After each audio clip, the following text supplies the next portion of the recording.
It can open a gate to an entirely new civilization. Finally, it was successfully unlocked. The chubby guardian immediately volunteered to go ahead and scout the way, to see if there's anything dangerous inside. But East passed and spring arrived. But over 100 years had passed and he still hadn't returned. Yuan decided to enter the gate and directly search for his disciple. Little did he know on the other side was an incredibly advanced world. Here the guests are high class. Luxury beds. The only problem is that you have to use newspaper to stay warm. The place where he landed was a city train station, and all around were homeless, impoverished people. Soon Yushang was able to join them and was invited to drink yo. Just taking a sip made the young man feel enlightened. He never expected such a delicious drink existed in the world. After talking for a while, he learned that this world was being threatened by monsters. They came from deep abyss gates, and only those who awakened their powers could fight back. Besides, it was also a job that could earn a lot of money, and if you were lucky enough to be chosen, you'd have plenty of money to drink. Joe. After telling the story, the beggar enthusiastically showed off the best drink in the world. That was beer mixed with shochu liquor. Little did they know, as soon as they mixed it together, a beam of light shot up and sent them all into the gate. It was so surreal, turns out this was the formula to open it. Immediately, a heavily cloaked figure appeared claiming to be the overseer of this place. He gave them the task of surviving for 7 days before they could escape, but none of the people here had any powers. They were all in a panic, screaming for help. Outside the gate, surveillance center was also in chaos, due to its sudden outbreak. Perhaps it was all caused by Yan's appearance which created this disturbance. Inside, the young man still didn't realize and loudly cursed at the overseer, causing everyone to be terrified. The good thing was he didn't bother to argue and just led them away. He left behind nothing but a pile of ordinary weapons for everyone. At this point, no one knew Yushang's true strength. They thought he had lost his memory and tried desperately to pull him away to escape, but it was already too late. On the other side, the monsters had started charging towards them in large, ferocious numbers. Even though they were the weakest, they couldn't help but feel scared and tense. In contrast, Yushang calmly stepped forward. He wanted to protect these people. As the prey approached, the pack of monsters began leaping forward, tearing and shredding, creating a scene of utter carnage. But when the dust cleared, the prey was nowhere to be found. It turns out, he had quickly positioned himself firmly on top of the leader's head. Then, with a gentle wave of his hand, he unleashed an attack, releasing a terrifying surge of energy. With just one strike, Yushang defeated the lead gorilla. The system continuously notified him that he had leveled up. The system announced that the awakening of the first level power had been activated. The system began requesting that Yushang allocate his stat points, warning that if the points weren't assigned within 10 seconds, they would be distributed randomly. After reading the explanation, Yushang finally realized that this was the awakening those crazy people had been talking about. His power was growing stronger. Defeating monsters in the gate would awaken through something called the system. The more you defeat, the stronger you become, but it was all useless to him anyway. As soon as he finished speaking, a terrifying surge of power radiated from Yan's body. His martial arts were not just physical strength. The only thing that could awaken him was himself. Because this energy was as gentle as Mother Nature itself. Become my power. In the blink of an eye, Yuan created a sphere of energy in his hand. The system then displayed a notification a serious error had occurred. But none of that could stop the fighting spirit within him. Don't resist. Once it's within my grasp, you can't escape. The system updated stating that the stat points could not be allocated due to some unclear error. Stat points were lost because the player reverted to level 1 and the system's first level awakening protection had been disabled. The process was temporarily paused. He had just been unsealed. The entire pack of gorillas crazily leaped toward Yuan like hunters pouncing on their prey. They all fell within Yuan's line of sight. With a gentle swing of his sword skillfully and effortlessly, he was able to eliminate all the gorillas at once. He paid no attention to the error notifications flooding the system. Yuan felt incredibly intrigued. It was amazing just defeating these 4 was enough to give him half a year's worth of inner power training. Thousands of gorillas upon seeing him were shaken and terrified. Seeing them, Yuan felt like he was seeing gold. He quickly leaped forward, saying, "Come at me." Everyone standing outside was also in awe of Yuan's incredible power, as he single-handedly handled everything. The system displayed a message praising him. First achievement unlocked. Amazing, you have single-handedly slain 100 NCA warriors. The first achievement was awarded to a single player only. You may choose to use a rune or not. Without a second thought, Yuan firmly replied, "No need." The young man's face began to turn pale as the system kept bombarding him with non-stop notifications. Unable to control his actions, Yuan went berserk wildly, swinging his arms to smash all the screens appearing before him. I said I don't need it. The system then provided him with a few new items. A hidden item had been activated. Yuan grinned brightly and said, "Nice then, I'll have an extra lunch." Equipping the rune, a hexagonal jade appeared with an image of a seated Buddha in the center. In the distance, a long line of people stood in formation. They jumped up in joy, cheering non-stop. "He's so strong, we're still alive. How lucky we are to have an alchemy awakener among us." One of them spoke up. "If he kills all of them, we won't be able to awaken when we exit the gate." Everyone started murmuring, discussing ways to eliminate all the gorillas. "That's right. We need to awaken and get rich like that guy Jiang at Zhongshan Station. Those monsters seem weak, don't they?" Yitrang became frantic and warned, "Are you crazy? You'll be doomed." One person boldly stepped forward and said, "Don't worry, Kim. He looks like he's struggling a bit. We'll lend him a hand. Anyone else want to help?" Everyone gradually started to join in. "I'll help too." Only Yitrang felt that this action was extremely dangerous. Yuan turned his head and said, "I have no reason to help you, but make sure you win and become an awakener." The horrific screams of the gorillas echoed through the heavens and earth. After being defeated, the gorillas lay sprawled on the ground, their bodies a mess. In an instant, they were all completely destroyed, as if they were mere toys. Yuan stood amidst the fallen gorillas and calmly said, "Lunch is over." He stood observing each gorilla as if they were slowly being eroded away. The system displayed a notification providing information on molecular structure nuclear particle 107. With 270 sets of G from Darren, Yuan felt a sharp pain in his head. He looked up and yelled in confusion, "What the heck is this?" There was no way to deal with this mess. The system, understanding his frustration, immediately guided him to disable the notifications. If desired, the player can turn the notifications back on. While Yuan was standing gazing into the distance, someone approached him from behind. His face darkened as he said, "The ones who disobeyed you earlier got beaten by the gorillas so badly that they had to go meet their ancestors. That's why I told you not to get angry. It only leads to trouble." Yuan approached and gently advised Wei Trang, "Sometimes we have to risk our lives to satisfy our ambitions, right? Hey Wei Trang, do you see this? I told you I would save you, didn't I?" He turned around and asked, "How old are you?" Yuan honestly replied, "I stopped counting after I turned 100, so I have no idea anymore." In his heart, Wei Trang had to admit that Yuan was indeed strong. But could it be that awakening had messed with his mind? To break the tense atmosphere, Yuan switched the subject. "Running so much has made me a bit hungry." Wei Trang, being considerate, replied, "There's food and some essentials for survival in your bag." A young man hesitantly spoke up, "Excuse me, Awakener, what should we do now?" He turned to reassure him, "Why are you asking me? Don't worry, I'll carry all these for lunch." The group stared in confusion and asked, "Lunch?" Yuan explained, "Lunch is those monsters." A person at the back of the line raised their hand high and declared, "I'm a staff member at Gasan, so I know the proper ways to deal with the SG gates. If there are civilians who aren't awakened, the survival rate will be higher." Yuan frowned annoyed and glanced at him saying, "So what, I'm not an awakener either?" The station staff, looking confused, asked, "You're not from SG?" Yuan waved his hands and replied, "No, I'm not an awakener. Have you ever heard of martial arts?" Wei Trang, standing behind, let out a long sigh, exasperated. "My friend is a bit crazy." Anger flared up in Yuan as he turned to question Wei Trang. "What do you mean crazy? You still don't believe me?" Wei Trang, not backing down, quickly responded, "What are you talking about? How could I believe you're from the Ming dynasty?" Yuan shouted at him, "Because I created the gate." Wei Trang pouted and pretended to praise him. "The gate you created, huh? Got it, that's amazing." Yuan felt extremely irritated by that expression. He immediately turned and pointed at a mysterious figure standing in the line. "You!" The person looked puzzled and asked, "Me?" Yuan assigned him a new task. "You'll be in charge of these kids." Yuan already knew everything. He looked at the person and said, "You hear me and understand everything, right? That's because you're the only awakener here." Everyone turned their attention to him. He stood frozen, taken aback by the accurate guess that hit the mark. How did you know?" he asked. Yuan looked at the young man and replied, "I can feel the energy flowing through your body. I can see everything." He placed a hand on his chest and lifted his head, proudly replying, "Well, you're more impressive than I thought." "That's right. My name is Kang Sarang, and I'm an awakener. However, unfortunately, I'm not from CGS. I'm from China, and according to the treaty, I'm not allowed to interfere in the matters of other nations," he explained.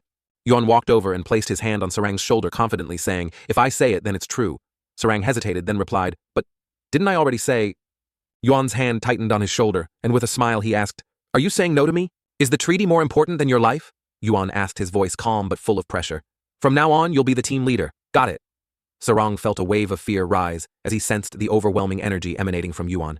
Doubts filled his mind, and he thought to himself, people always say there are countless strong individuals in this world, but Sarang couldn't help but feel the weight of Yuan's presence. "How strong do you have to be to slaughter hundreds from the Nua tribe as if you're just taking a stroll?" His thoughts raced. It looks like he's ranked in the top 200, but why has no one heard of him until now? Could it be that he changed his appearance? In Sarang's eyes, Yuan was a mysterious and terrifying figure, one whose strength seemed to defy any known measure. Seeing him silent, Yuan, feeling concerned, asked, "What's wrong? Did the cat steal your tongue?" Pushed into a corner, Sarang had no choice but to accept the position of team leader. "If no one else awakens, I'll do whatever it takes. We need at least one person to survive." After resolving everything, Yak turned to leave. "Good, I will be the one fighting. Remember, make sure no one gets hurt." He also candidly expressed his thoughts. "That will be very difficult. As you know, gates of rank E or higher won't be violent for the next 2 days." Yuk turned his head and asked, "What are you talking about?" Sarang froze for a few seconds at his question. "You really don't know?" The person in charge over there introduced themselves as D1C with their name and information about the gate. This symbol represents the strength of the monsters appearing in the gate. If the rank is lower, even those who just logged out can easily defeat the monsters inside and awaken. The number in the middle indicates the task to be performed, whether it's defense attack or ambush. Since it's number 1, it will be a defense mission. The final symbol represents the difficulty level relative to the number of participants. The fewer the participants, the higher the difficulty. It's a C, meaning the difficulty is average based on the number of people here. Do you understand now? Before the long-winded explanation, Yu yawned repeatedly and gave a brief response. Sarang quietly wondered to himself whether Yu was pretending or if he genuinely didn't know. To verify his suspicions, Sarang continued asking him questions. So what's your name? The young man answered, Kwang, and then began to consider possible strategies. Today is the first day, so it won't be violent and it's only targeting me. But tomorrow, it will target everyone. No one will be able to avoid fighting. I will only focus on defending, so Wang Hu, you need to deal with the monsters quickly. Yukon put on an expression of boredom and said, I guess it has to be like that, no better options left. Sarang then carefully calculated and asked, so will we level up if we kill the monsters? Like 2 or 3 of them depending on the type of monster. In Chang stood aside, listening to the entire conversation between the two. He then explained, you're right, Sarang. As you know, when you level up, the experience required to level up, again, increases. Yuan fell into deep thought as Sarang continued to observe every move he made. Why ask such a question? Is he an idiot, or is there another reason behind it? Sarang wondered. The person standing at 12:30 nearby came up and asked me how hard it is for a fake awakener to reach rank D, and Sarang honestly said it's difficult. He said that on the outside, but in his heart, he thought differently. It would be impossible for 2 fake awakeners to complete it. Even if that kid is incredibly strong and completes the gate, there's a high chance that most people will be annihilated. The news broadcast has been continuously reporting for 5 days since the gate appeared at Seoul Station, the logistics hub of Asia. Scientists had predicted the appearance of the gate. According to the ratings, the gate that appeared this time is the first ranked type in the world. According to the official announcement from SG, the gate at Seoul Station is ranked D, and the people trapped inside are all civilians. How many people are trapped? The expert seriously replied, even including the homeless. The official number has not been determined yet, but it is estimated to be around 200 to 230 people. A question was raised. Is there no fake awakener among the people trapped inside? Unfortunately, there is no one.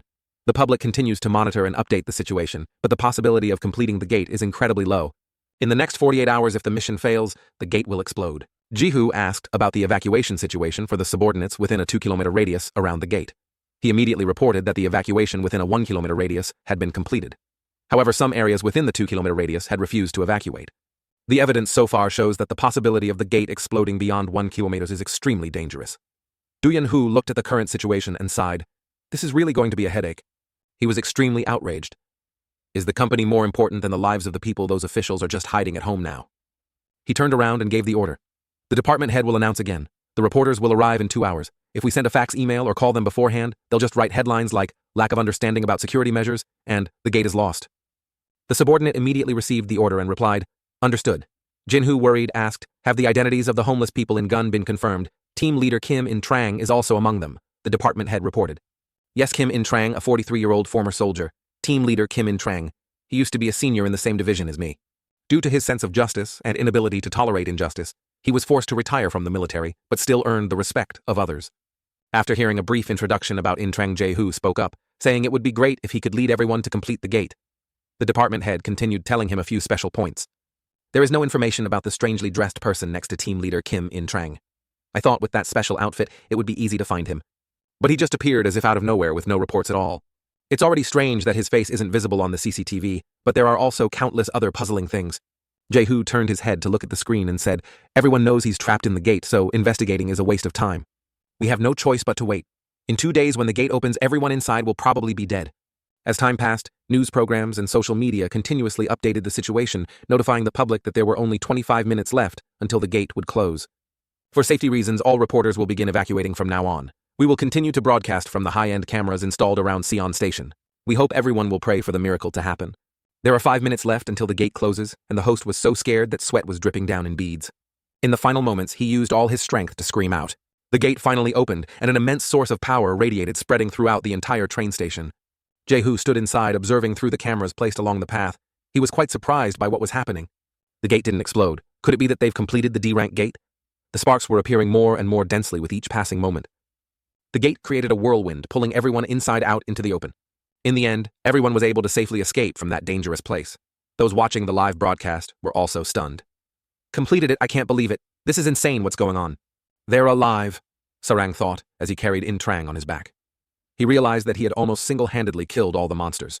And after they exited the gate, he disappeared again. I'm not dreaming, am I? A moment later, the gate gradually began to shrink. Yuan was also incredibly amazed as it was the first time he had seen an airplane flying in the sky. He was walking down the street looking up at the sky with an intrigued expression. Impressive. How could something like this actually exist?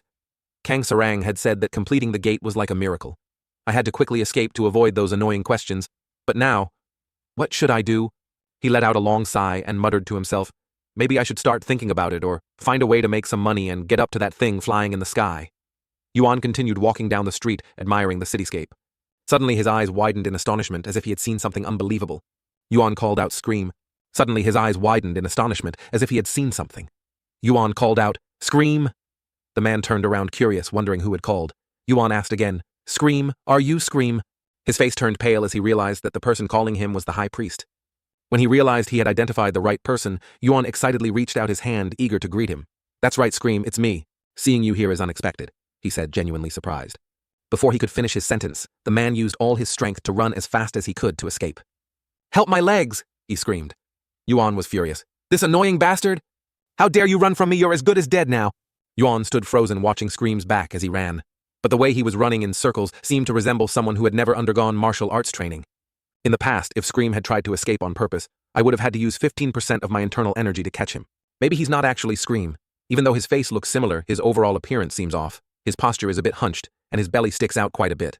No, my abilities were stolen by that person. Scream, while running, kept glancing nervously over his shoulder. "Isn't that the high priest?" he thought anxiously. Suddenly, Yuan teleported and appeared right in front of him, freezing Scream in place. In shock and confusion, he asked, How are you still able to use martial arts?" "High priest, didn't you lose your martial arts?" A surge of fury rose within Yuan. "Oh, so you recognized me, and still chose to run, huh, Scream?" Scream turned pale, pointed at Yuan, and stammered, You really are the high priest?" He trembled, questioning himself deep down. "What should I do now? If this keeps up, I'm going to get beaten to death."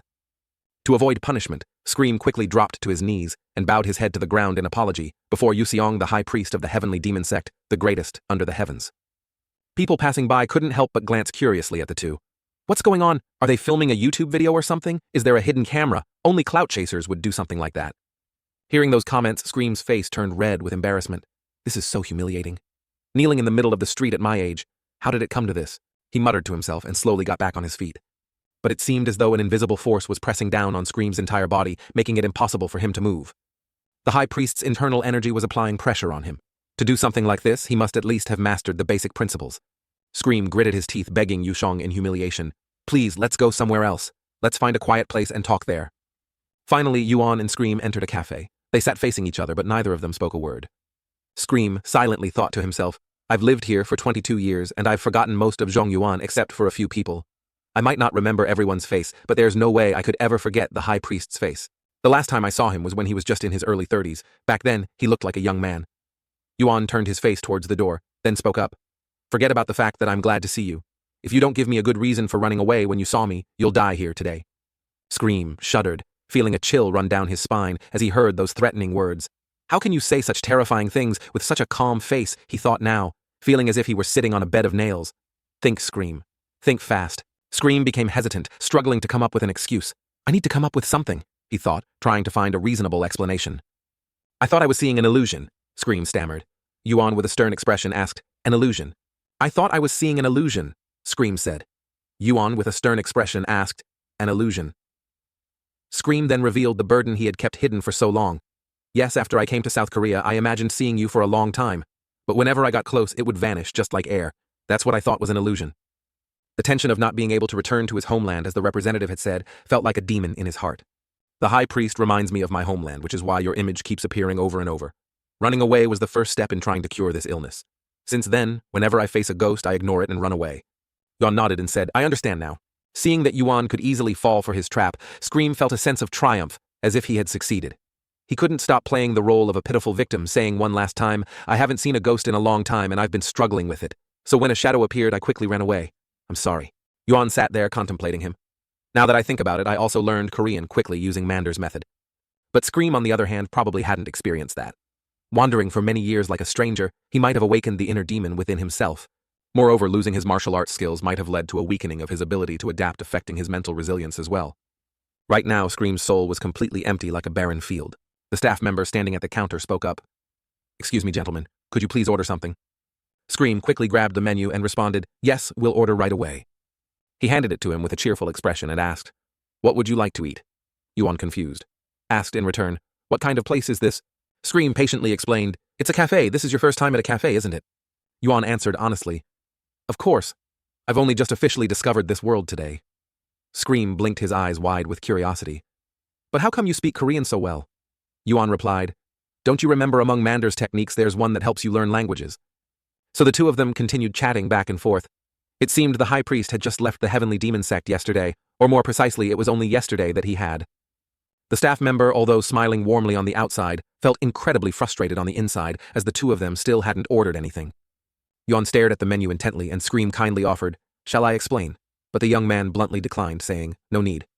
"All right then," Scream replied. In his mind, he quietly guessed, just order according to the list in the book. The first item will surely be the best. A steaming cup of coffee was placed on the table. Scream smiled and asked, "Have you ever tried espresso?" Yuan, distracted by the coffee cup, replied, "Have you had it? The cup is cute, isn't it?" Scream, excited, urged him, "You should try it."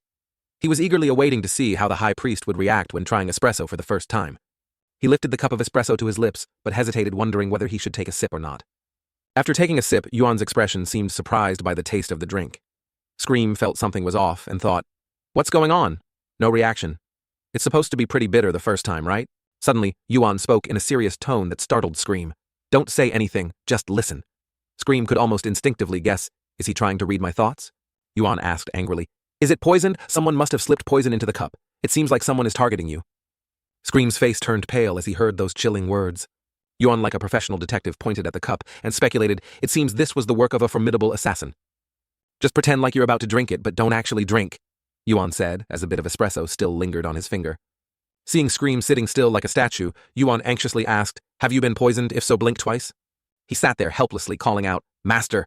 Yuan frowned and looked at him. "I told you not to speak." Scream tried to explain, "It's not poison, I swear. The taste is just like that, that's all." Yuan still insisted, denying it. "No, for a moment my heart was racing." Scream quickly replied, "That's just the effect of the caffeine in the coffee, master." As soon as he dropped a single droplet onto the table, the surface immediately started to smoke violently. "Look, the toxin is eating away at the table." Completely helpless, Scream had no choice but to obey the words of the master. "Yes, it's poisonous," he admitted. "Why aren't you using honorifics? A skilled assassin might be targeting us." Yuan with certainty asserted, "I've detected someone who's showing signs of wanting to escape." Scream sat there, simply nodding along, "Yes, yes," while silently thinking to himself. He's deliberately using his internal energy to create poison, making the table melt with his martial skills. In the future, this kind of thing will happen hundreds of thousands of times. But what's the point of carefully analyzing each person? Suddenly, he realized something unusual. "Wait a minute, hundreds of incidents?" Scream asked, trembling, "Master, do you have a safe place to stay?" Yuan firmly replied, "Yes." Then he curiously asked, "Where is it?" The guy gestured, pointing at Scream's man. He was startled and asked in panic, "Me?" Yuan confirmed, "Yes, you." Scream stood up, abruptly slammed his hand on the table. "No way, I will find another house for you myself." Yusan smiled happily and said, "Why should I let my subordinate live alone?" Scream sensed that the second personality inside the master had awakened. To avoid punishment, he knelt down on the ground, crying, miserably begging, "Please, I beg you, no way." The guy asked in confusion, "Why not think carefully?" Scream, "If I secretly follow you and move into the house, what could you do to stop me, right? So just take me there, okay?" In Scream's heart now, he could only pray, thinking, "I'm doomed." Each pat on the shoulder from Yuan made his body feel like it was about to disappear. He thought of his wife and daughter and wondered what would happen if he brought a boy from outside home. Yuan hugged his subordinate tightly and said, "I am so happy to be by your side once again." Scream could only smile awkwardly and said, "I am also very happy to meet the master again." The day quietly passed, and a new day began with the sunlight of dawn shining through. It was also the time when students arrived at school to study in the classroom. Everyone was talking about the event from the day before. The gate of Dande had been completed without any awakened individuals. A male student with black hair was tapping his phone, recounting, "I heard that more than 40 people were injured. And also I heard that a mysterious high-level fake awakener appeared, right?" The classmates were discussing with each other. Could it be that he has attack or defense skills related to ancient runes? The female student sitting next to him seemed uninterested, but in reality, she was always listening. A high-level fake awakener. The topic of high-level fake awakeners is currently a hot subject. What's going on? The minister of the Awakener Management Department is also very concerned about this awakener. He angrily slammed the table and questioned, "Isn't it the policy of the United Nations that anyone awakened within a country's territory is considered a citizen of that country? Why are they hiding the identities of these awakeners now? Are they planning to monopolize all the awakeners in SG?" He continuously pressured the person sitting across from him. "Director Han, quickly answer me or say something." According to the witnesses that JH has interrogated, they described the event where a young man, not quite mentally stable, single-handedly defeated 1,000 monsters. At that time, there was also a Chinese awakener present, but at first he just stood by and watched. From the second day onwards, the monsters kept coming in an endless stream. Everyone thought there would be bloodshed, and that the human population would decrease as they fought to the death. Then out of nowhere, a young man with long hair dressed in traditional attire appeared. He fought fiercely and relentlessly against the monsters on his own. According to Jihu's summary, since the monsters were mostly killed by him from start to finish, only 22 people had the chance to awaken. As a result, 156 people survived through the D-level gate, while the rest were still ordinary civilians. Seeing the minister insist on getting an answer, he had no choice but to accept. This situation was unusual, so even if they revealed the truth, it would be hard to avoid facing criticism from the international community. Doing so would also lead people to suspect that SG had hidden motives and was deceiving the public. Ju decided that if he mentioned there was a fake awakener in China, people would believe it because they knew such individuals existed, they just kept their identities hidden. But if he randomly said that a young man named Vuong Ho appeared, no one would believe it. Only when Lieutenant Kim Wai-Trang wakes up will there be an answer to everything. At the same time, in a small, clean coffee shop, Yuan was sitting and chatting with Shreem. What happened to the great Ming dynasty that brought you through that gate? Yuan shrugged. They had to fend for themselves. He struggled to understand and asked Master as the leader, how could you leave without saying a word? Won't that make those left behind worried? Especially Ondu in there. He must be really worried too. In response to Shreem's concern, he released a shocking piece of news: everyone except me is dead. Shreem was stunned and asked why. He quickly inquired, what happened? Was there a war or something? That's not it. There's no country large enough to wage war against the Ming dynasty. Could it be a civil war or a pandemic? Yuan shook his head and said, no, there was no rebellion or pandemic. They all lived full lives and passed away peacefully. Shreem didn't understand and asked, so why? Yuan calmly explained to him, Shreem, after everyone left, I lived to be over 90 years old. I witnessed one by one those who lived in our time closing their eyes and passing away. Their children took their place and held power beside me, but things were no longer the same as before. You see, these children now treat me like a god. Shreem thought to himself, so I'm the only trusted confidant left of the master. He mumbled, I'm already 22 years old. Yuan sincerely said, 22 years old, huh? You're already quite grown. He smiled awkwardly and replied, still not as long-lived as a fraction of the master's age. He reached out and pinched his young master's cheek. Even though more than 90 years had passed, the master still didn't look any older and might even look younger. Yuan immediately smiled teasingly. After 2 reincarnations and 2 regressions, age is no longer a problem. What about you? Hearing the achievements of his young master, Shreem was taken aback. Oh, that's amazing and enviable. I don't even know when it happened, but I've started getting older too. He quickly changed the subject by giving a thumbs up and praising his young master. Well, in Zhongyuan, the number of successful reincarnations can be counted on one hand. To be able to do it twice, it can only be the master. Yuan confidently smiled. Who else could it be in this land? Returning to the main topic, Shreem asked, Master, you still have the power from back in Zhongyuan, right? He raised his hand and tried to channel his energy right in front of him, then said, it's a long story, but basically, I lost it. However, I'm slowly getting it back. As for you, you've completely lost all your power. He lowered his head and replied, yes, the remaining power is scattered all over my body a little bit in each place. In short, I'm just an ordinary person now. Shreem expressed his feelings. Master, is there any chance for me to regain my skills? Yuan asked him, why do you think you can't?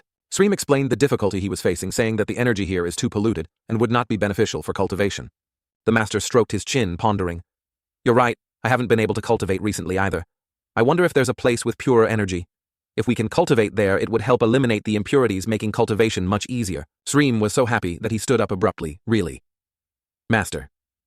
The young master, appearing nonchalant, asked, why do you want me to show you how? Shreem, with tears in his eyes, begged. Yes, please, I beg you.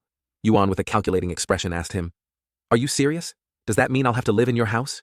Shreem reluctantly gave in, trembling, as he agreed. Well, if that's the case, it's fine. He understood that in any case the master would be there. Then he asked quietly, Yuan master, you still haven't met the mysterious person in the heavenly palace, right? He tried to recall the events from before. It was half a dream, half reality, so I don't remember clearly, but I do remember meeting a person, and that scoundrel ruined my martial arts. Yuan recalled for a moment and exclaimed, oh, that guy, I met him too. That's why I lost most of my martial arts. Shreem clenched his fists in pain and said, even the master's martial arts were taken away. But Yuan cracked his knuckles and asked, who took anything from me? I even had a martial arts match with him, but every time I used a move during the fight, I lost that move afterward. Shreem was horrified and fell back. You're saying you actually had a martial arts match with that terrifying guy? The young master nodded and said, yeah, but you don't remember anything, so why are you suddenly so scared? On the other side, Shreem curled up, trembling in his seat, and replied, I don't remember anything yet. I still feel scared. Doesn't that make it even more terrifying? He recounted what he could remember from that time. I was probably weaker than the master, but I was still a martial artist with high skill, almost unrivaled in Zhongyuan. Yet he didn't have to exert himself and was able to drain the essence of my martial arts as easily as flipping his hand. Shreem anxiously bit his nails and said, I often joke with myself that he might actually be a god. These words made Yuan laugh out loud. You with your nonsense, a god. If he were a god, how could he possibly lose to me, right? Shreem, curious, asked. You're saying you won? Can you tell me more about it? Yuan said. At that time, he was trying to absorb my martial arts, so I had to fight him in a life-and-death battle. It felt like I fought him for a whole month without eating or sleeping. I'm sure I won, he even said so himself. At that moment, he appeared in the battle space like a giant human statue, and asked Yuan, if you kill me, you will be forever trapped at the very edge of the underworld. Are you planning to destroy us both? Yuan, being someone with nothing to lose, replied. This is too complicated. Let's take it slow and deal with it step by step. First, let's start by killing you. The mysterious person asked. So that was your intention, is that the reason I lost? The young master speculated that he was just a messenger, as he couldn't feel any emotion from him at that time. What he said was most likely true. Yuan, wielding his broken sword, charged forward, despite the threats from the mysterious figure. A powerful strike pierced through the statue. However, what I said was only words. From the crack caused by the sword strike, the statue gradually shattered and began to glow brightly. This was a spatial dimension exchange. You can only escape from it by exchanging the most valuable thing of yourself. Everyone has the right to choose. Exchange 90% of your ego and 10% of selflessness, or vice versa, exchange 90% of selflessness and 10% of ego. Yuan at that time smiled and only needed to win after the result. Overcoming then, you are the first to overcome and still keep the table intact. I will see if you can close that door. He tilted his head and said, anyway, that's how it all happened. There might be more, but as for the details, I don't remember clearly. Suddenly he remembered something and shouted, oh no! Now that you mention it, I wonder where my treasured sword had drifted off to back then. Tuyet Duyet's sword is a divine sword, symbolizing the Thenma sect. The sword itself has no real connection to the sect, but Jenny Song was the leader of the remnants of a sect. He needed a reason for the remnants of the Ma Gong sect to follow him. At that time, the Tuyet Duyet sword was the most legitimate reason. Even though it was a good sword, losing it was just something to accept. He scratched his head and said, because it's the only sword of its kind in the world, I do feel a little regret.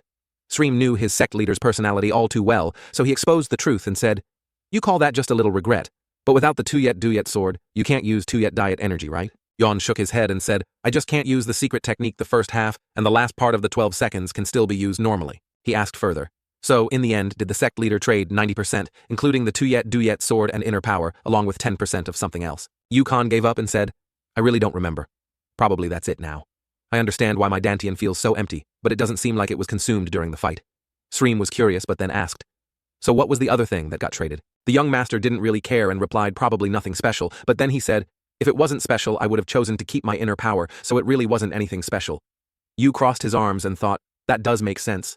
You had something you wanted to protect more than your inner power, right? It's my hair, Sreem said in pain. If I get my inner power back, will my hair grow back? Right now, on his head is a cosmic black hole. Not a single hair can grow, and it even seems to be spreading. He asked sect leader, how did you manage to get your inner power back? Meanwhile, Yuan felt around his hair and sighed. Sreem, where's the handsome and shiny guy from before? The young master recounted the events from the day before. When I defeated the monsters at the Seoul train station gate, I was rewarded with inner power. Sreem's expression became serious, so that means the sect leader defeated all the monsters at the Gon gate. The young master nodded with a smile and said, yes, that's right. To level up, my inner power had to increase, so I put in all my effort nonstop. Sreem stood up looking worried and said, we need to go get supplies first. The young master used his reasoning to analyze and said, the modern words coming out of your mouth, buying supplies. You mean we need to go get some gear, right? Why, all of a sudden, Sreem led the young master while talking, saying, the clothes you're wearing will attract a lot of attention. Has anyone ever asked your name? The young master followed him and said, yes, but I didn't give my real name. I used my alias from the underworld. He let out a sigh of relief. An alias, huh? That's lucky. Before the gang and the government track us down, we need to escape quickly. But Sreem forgot to account for the cameras in modern times. They were everywhere, and they had been recording both of them from start to finish. To explain further, a false awakener is someone who is extraordinary, possessing both extraordinary abilities and physical capabilities. They are chosen to fight against evil, which is why false awakeners are valuable assets. The government and companies like SG provide them with countless benefits and a comfortable life. However, these perks are only given to those false awakeners who follow the laws of the government and SG. Overall, they are talents, but that doesn't mean they are obedient. The scenario seemed unlikely when Yong received the summons from the government and SG. It wouldn't go smoothly. He would refuse immediately. You want me to join? Why me? I don't want to. And if a false awakener refused to cooperate, SG would secretly force them. The organization's personnel would rush in to capture him. Oh ho, you haven't even stepped onto a battlefield, and yet you dare to act tough with me. What happens when someone who never follows anyone's rules crosses paths with a tightly controlled SG? With Yusong's strength, the guild would explode. If coercion doesn't work, SG will apply pressure on their loved ones. Our director Han will have a plan to deal with Yong. Will he be able to handle it? And in Jin Seong's case, who will be the one under pressure? Sreem knew his own place and muttered, who else but me? So he thought to himself that he had to protect both the sect leader and his family. At this moment, the young master spoke up and said, I'm done. Then he turned to look and nodded, saying, you look more dashing than before. Yuan had now cut his hair into a modern short style, more fitting for the times. He changed from his lavish clothes into a simple outfit like the young people nowadays. He stroked the fabric on his body and commented, this outfit is really good. Yusong noticed that Sreem was carrying a large bag and asked, is that mine? Sreem replied, "This is stuff I bought for my daughter." The young master asked, "What's her name?" Sreem replied, "Her name is Sang Soyun," with pride. When he heard the young master say, "She must be adorable just like her father," Jin Yong wondered if the little girl had inherited her father's wealth. Sreem's face lit up with happiness when he thought about his daughter. He proudly boasted, "She's not the cute type, but she's really beautiful. Everyone says she looks like a celebrity or a beauty queen." Sreem, cautious, asked, "Why all of a sudden are you praising me? This doesn't sound like the sect leader at all." Yong responded, "I'm just proud of you. Even after losing your martial arts and having to live in a strange place, you still managed to start a family and live a decent life. I truly admire you." This made Sreem unable to believe it and said, "Sect leader, really?" Yuan asked further, "Do you have a job?" Mentioning this, Sreem smiled confidently and replied, "Of course. I'm the president of a construction company. If you knew how hard I've worked, you'd probably be moved to tears." The sect leader nodded and said, "President, huh? You must be making a fortune." Sreem, not being stingy, took out a black card to prove his wealth and said, "I'm not lacking in this. Do you want to buy anything?" Yuan thought for a moment and then said, "The machine that melted earlier. That one helps you record someone else's face, right? Can you buy it?" Earlier at the cafe, when the two of them left, they accidentally left behind some residual energy on the table. A customer, rushing to meet a deadline, had just placed their laptop down when it suddenly caught fire. "What's going on with this thing?" The cafe staff also panicked, stared wide-eyed and said, "Boss, your laptop is smoking." The customer screamed in pain, "I knew it, the laptop's gone. Who's the idiot that poured magma on it?" The staff stammered, "Just now, there was also a spot on the table that melted." The boss gritted his teeth angrily, cursing, "It's all because of that damn gate at the Seoul station. I didn't know." Sreem replied, "Oh, it's a laptop." But hearing the sect leader's needs, he realized a laptop might not be quite right. "It's not a laptop, probably a phone instead, since it has to be able to record and capture images, right? I'll bring one to you." After talking about the phone, Yan turned with a hungry look and asked, "Is Samick expensive? I'd like to try that too." Sreem asked himself, "Sake, this is a drink made by combining soju and beer, right? Weninsai, wenmao, or sowi." He laughed loudly and said, "How many would you like? I'll get them for you." Yuan raised a finger and said, "There's one more thing." Being tricked by the sect leader's small requests earlier, Sreem let his guard down and shouted, "I'll buy it for you." The sect leader then asked, "Really, that sounds a bit off, though?" He immediately placed his hand on his chest and assured, "Of course, I promise." Then Yong pointed at the sky and said that a large helicopter is hovering above us. Sreem looked up and, bewildered, the sect leader repeated, "I want a helicopter." There was a pause about 2 seconds long. Sreem, pretending to be clueless, said, "You must want to buy a helicopter model, right? If you go up to the 3rd floor of the HAV store." Yuan grabbed his shoulder, shook his head and said, "No, it has to be one that can fly and be piloted by someone." Sreem's face dropped as he looked at him and said, "To be honest, the price of a helicopter is a bit high." The sect leader, furious, coldly asked, "What kind of attitude is that?" He tightened his grip on Sreem's shoulder and said, "Are you going back on your word? You promised with your own mouth." Sreem, in pain, nearly collapsed, but still tried to refuse, saying, "Why choose that one among so many other things?" Sreem screamed in pain, "My shoulder's about to fall off. Can we do this later? I'll buy it for you in the future." Yon released him and said, "You'd better keep your word, Sreem." Sreem, clutching his shoulder, replied, "Yes, I agree." Inside, he silently prayed, "God save me." Since it was getting late, Sreem said, "Let's go home now." Yuan asked, "Are you leaving already, but you haven't told me how you've been living?" Sreem urged him, "I'll tell you later. I still need to think about how to say it. I need to give my family a reason to welcome the sect leader to our home," he added. So Sreem waited for Yushong, the sect leader, in his car. As he drove, he thought hard about what to say. His face scrunched up as he muttered, "Oh my God, I have to rack my brain to make up a story about his background. I hope this works." When the car stopped, Yuan's voice rang out, "Sreem, is your house over there?" He replied, "Yes, that's it. A large, luxurious, and modern villa." Yuan pondered for a moment, then spoke, "I don't think you've earned that much yet. The house seems a bit small, don't you think?" Sreem was taken aback by these words and became extremely angry. "Are you comparing me to a god?" he yelled. "In Gangnam, this house is already huge." Yuan scoffed, I know. Why are you getting so worked up? Living in a small house isn't something to be ashamed of. Just work harder and get a bigger one." Sreem's face twisted in anger, but he couldn't argue with the grand palace-like presence of Yuan in that other world. In the end, he had to swallow his anger and said, "Let's go inside. I've already told you mustn't drop the honorifics even with my wife, because I'm playing the role of your maternal uncle." Yuan's expression turned serious as he said, "Sreem, the dead zone taught me how to be a spy, gather intelligence, and infiltrate. Do you think ordinary people could detect me?" These words made Sreem suddenly remember. That's right. The sect leader was truly a perfect, unmatched individual. Not only was he skilled in martial arts, but he was also proficient in many other things. That's why he was so revered. After hearing him express his concerns, it seemed like they had vanished. Sreem confidently said, "All right, let's go inside. Just remember, don't drop the honorifics." He added, "Truly, sect leader, you're really smart." "Let's go," Yuan said. Together they crossed the large garden in front of the house. Yuan thought the garden was a bit cramped, but it looked rather charming. A woman's voice greeted them right at the door. "You're back!" It was a beautiful lady. "Oh, you have a guest," she said, looking at them. "This is you, right? I'm Iron Sreem's wife." He glanced at the master and introduced, "This is Yun." His expression immediately changed. The sect leader Yuan performed a solemn bowing ritual of the Ming Dynasty imperial court. "I am the son of your younger brother, mother. My name is Jin Yuang." The two irons were caught off guard, so they hesitantly responded. Then, Sreem in the back held his forehead, not expecting this situation at all. He hurriedly explained to his wife, "The boy, he's from my side of the family. It's a bit shocking, right?"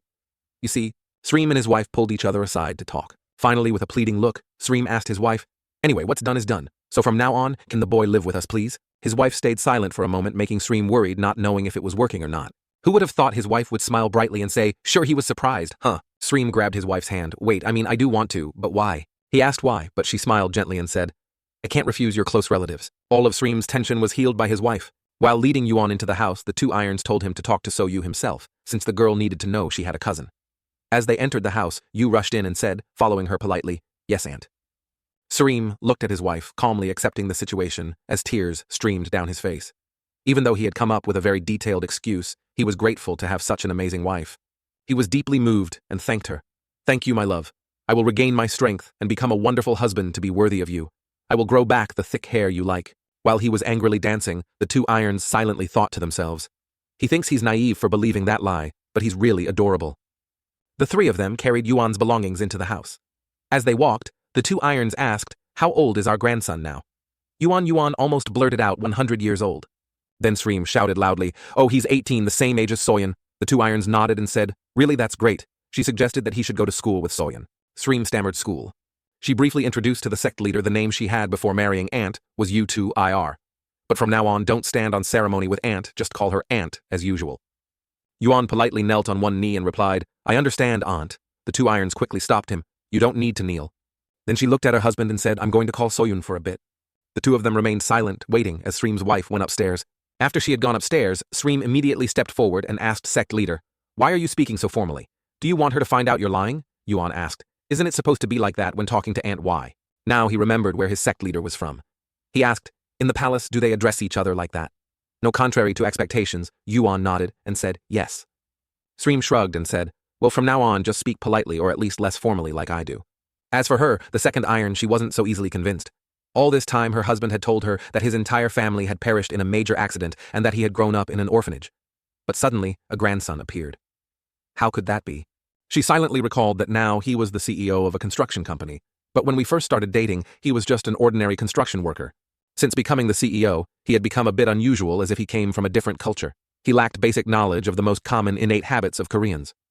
Once when she brought him coffee, her husband vomited it out. She was shocked and asked, "You don't know what coffee is?" One day, a group of low-level awakened beings in conflict with SG suddenly took over the construction site, and a few construction workers were taken hostage. My husband saw this scene, and then on his own he overpowered all three of them with just a piece of wood in his hand. At that moment she had wondered how he was able to defeat them. And her husband casually replied that it was because they didn't really use their strength, so he was able to defeat them. Since that day I have closely observed my husband and discovered his true identity.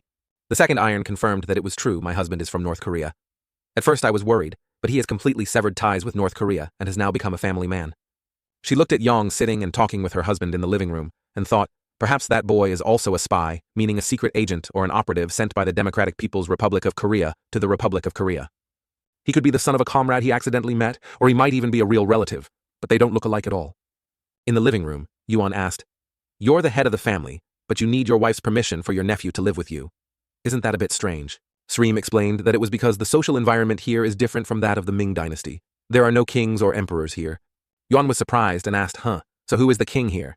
He explained, every few years the people hold elections to choose a king. The sect leader understood and said, "Oh, then, they will surely choose a king who will protect the lives of the people." Sreem hesitated and agreed. Yes, that's right. He thought that if he explained fully it would be too complicated, so he decided to let him understand it that way. He added that in a democratic culture we respect each other's opinions.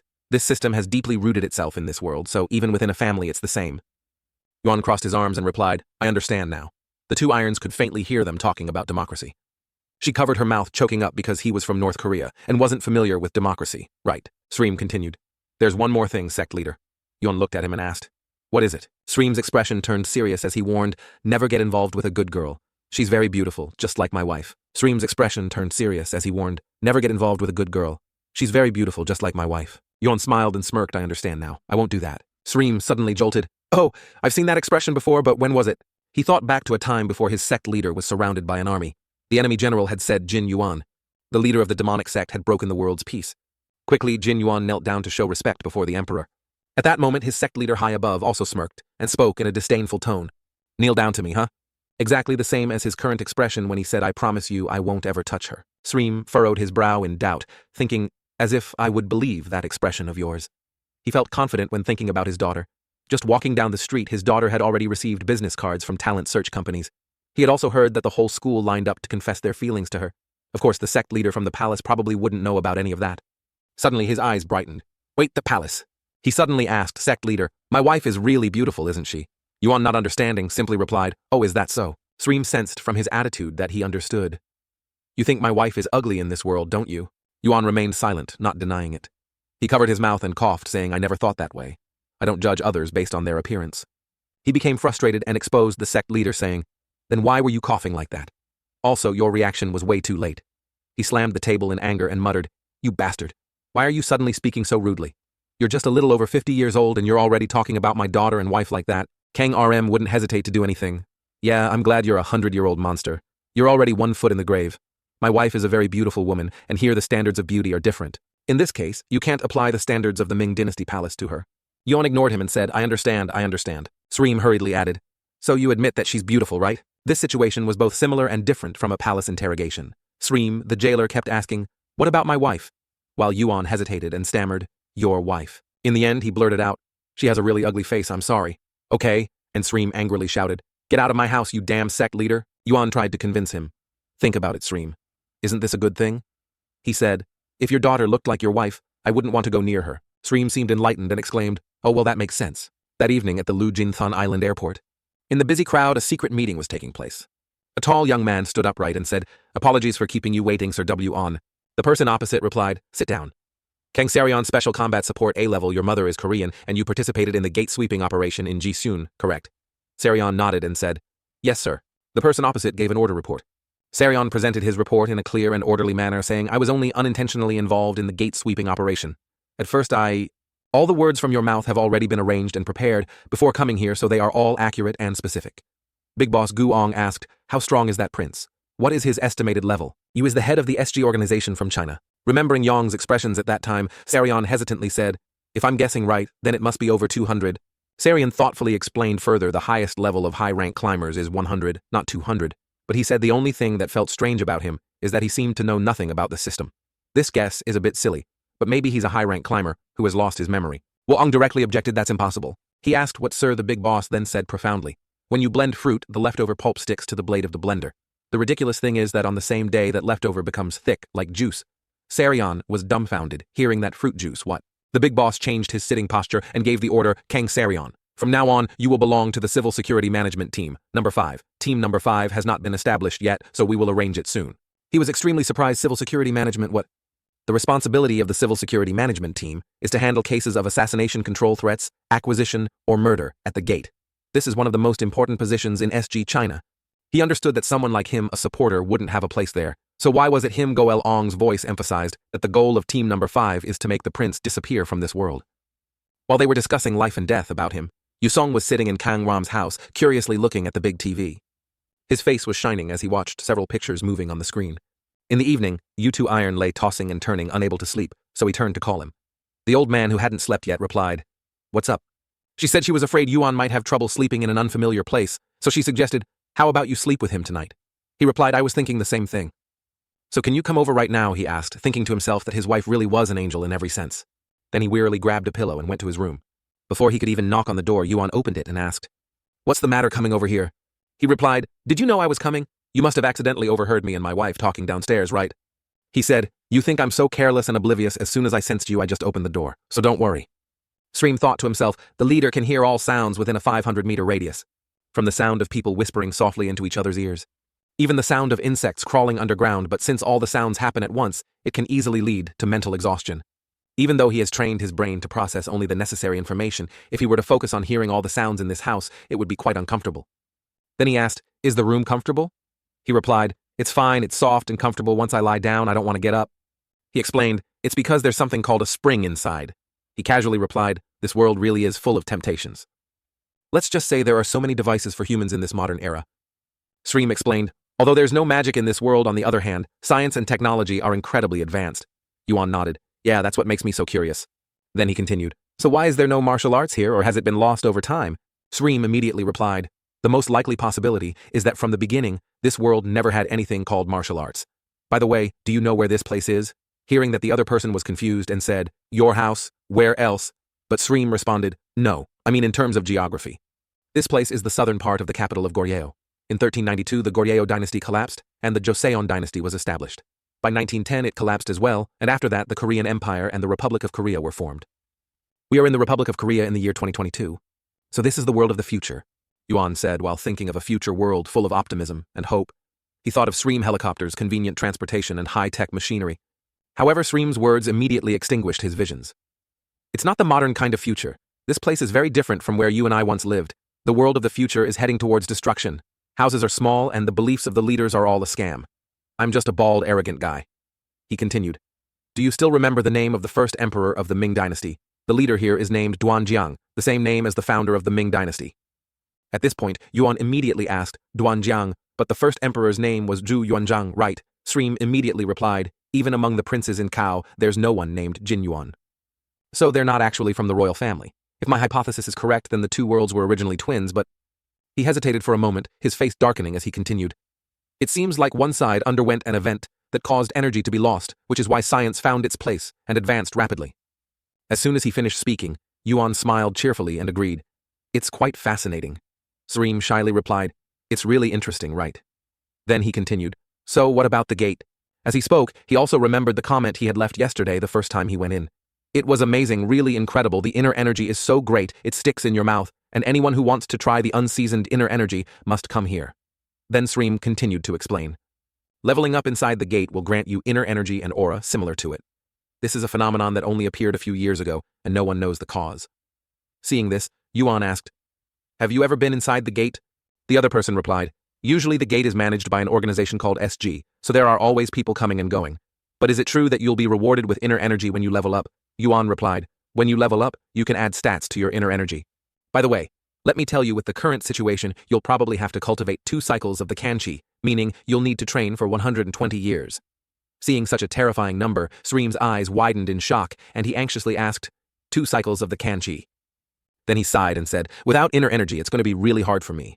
Yuan, surprised, asked, You've never tried practicing martial arts here? He thought about his own bloodline and replied, Not yet. Just thinking about the many impurities circulating in my bloodstream, I didn't want to practice. I was too discouraged by the thought of it, so I didn't even try. Yuan casually responded, It's good that you haven't. I've already wrapped my inner energy around my respiratory system to block fine dust from getting in. Then he pushed him onto the bed and continued, Let's start with purification first. Lie down here and let me help you with blood circulation. Sreem was surprised and asked, Purification? You mean you'll perform blood circulation? He casually replied, First we need to neutralize the bloodline. At this point, Sreem, feeling fearful, thought to himself, blood circulation, a technique that directly unblocks the blood vessels to help blood flow evenly. To be honest, the person receiving this method is essentially treated like a dog. At this moment, Yuan spoke up, warning him, Get ready. Sreem anxiously asked once more to make sure, Is it time to prepare? Now? Yuan replied, Not yet, not giving him a chance to mentally prepare. Yuan quickly pressed 2 acupoints at the back of his neck, causing him to lose balance. His mind went blank and he lay motionless, stuttering, Leader! Then Yuan brought up the old matter. Before, when you saw me, you ran away, right? You, an old man over 100 years old, he said while continuously pressing on the acupoints on his body. At that moment, Sreem could only lie there, barely conscious, thinking to himself, I've been hit, haven't I? He cried out in pain, If the leader is poisoned, then you should be more careful. Are you deliberately ignoring me? However, the leader brushed aside his words and said, Shut up. You're just looking out for yourself, aren't you? At this point, he could only lie still, thinking to himself, Have you been holding a grudge since that day? This martial arts leader really has a narrow mind. The next morning at the hospital, Trang feverishly muttered, looking at the window. Seeing the system interface, I know this isn't a dream. I really have become an awakened one. At that moment, the door to the room suddenly opened. 2 people dressed in black walked in silently and then said, Excuse us, it's been a long time since we last met. I'm Hanju from the 62nd class of the Military Research Division. It turned out that the 2 men were none other than Director Hanju and Deputy Director Lim Honsang. Seeing this, Trang said, Ah, and then whispered to himself, Why is it so dark in here? Is the light broken? Ju brought out a basket of imported fruit and earnestly said, I'm currently the director of the SG branch in Seoul. I understand that you're busy, but if you don't mind, I'd like to ask you a few quick questions.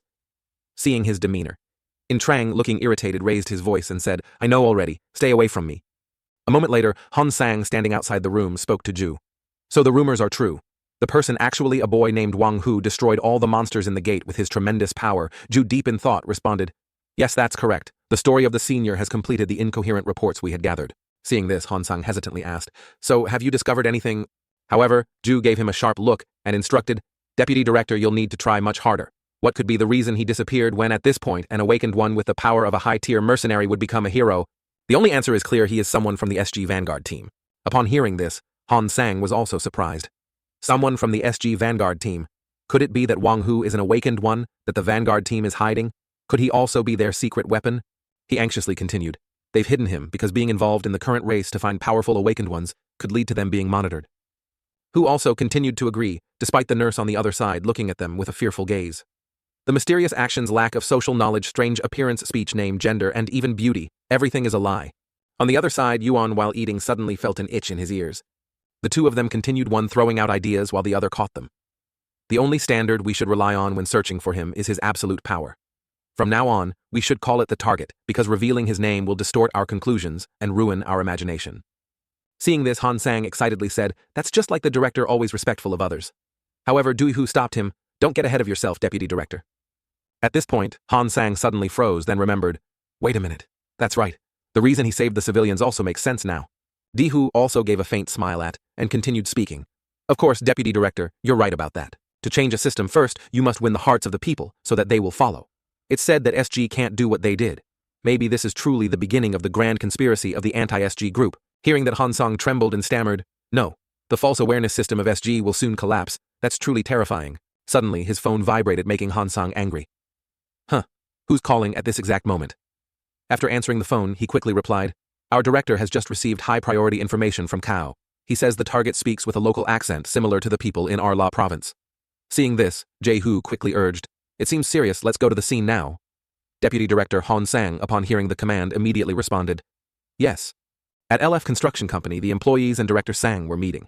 Department Head Kim said, Boss, your health has been really good lately. Have you been taking supplements? Sang smiled and replied, Department Head Kim, last time you even told me I should grow taller. The female employee quickly added, You look much better and healthier, Director.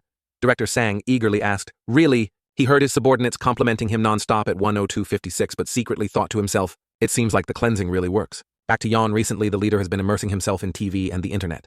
He spends a lot of time watching documentaries, especially on the National Geographic Channel. Sang gently approached and said, You seem particularly interested in scientific information, right? Yan replied, So it turns out, the origin of earthquakes is like that. The rain rituals are completely useless, huh?